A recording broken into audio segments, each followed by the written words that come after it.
శ్రీకాకుళం జిల్లాలో జరిగిన రోడ్డు ప్రమాద దృశ్యాలు ఒళ్ళు గగుర్లు పుడిచేలా ఉన్నాయి. అతివేగంగా వచ్చినటువంటి ఓ కారు అదుపు తప్పి డివైడర్ను దాటి రోడ్డు అవతల వైపు వస్తున్నటువంటి లారీని ఢీకొట్టడంతో కారు పూర్తిగా నుజ్జునుజ్జైపోయింది. స్థానికంగా రికార్డు అయినటువంటి కారు ప్రమాద దృశ్యాలు ఇప్పుడు భయంకరంగా మారాయి. ఈ ఒళ్ళు గగుర్లు పిడిచేటువంటి ప్రమాదం శ్రీకాకుళం జిల్లా పలాస మండలం నెమలి నారాయణాపురం గ్రామ సమీపంలో ఉన్నటువంటి జాతీయ రహదారిపైన చోటు చేసుకుంది. ఈ వీడియోను నిశితంగా గమనిస్తే రోడ్డు కాస్త తడిగా ఉన్నట్టుగా తెలుస్తుంది. అతి వేగంగా వస్తున్నటువంటి కారు ఒక్కసారిగా అదుపు తప్పింది. డ్రైవర్ ఎంత కంట్రోల్ చేద్దామని ప్రయత్నించినా కూడా లాభం లేకుండా పోయింది.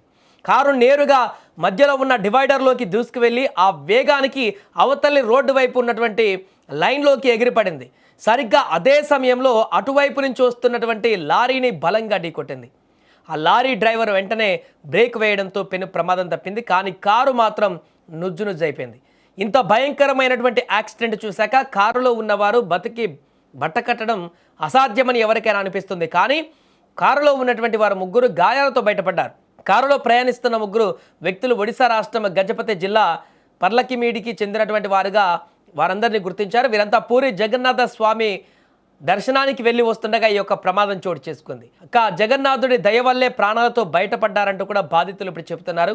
స్వామివారి దర్శనం చేసుకుని ఎంతో సంతోషంగా తిరిగి ఇంటికి ప్రయాణమైనటువంటి ఆ ముగ్గురి జీవితాలలో ఈ యాక్సిడెంట్ ఒక పీడ కలలా మిగిలిపోయింది.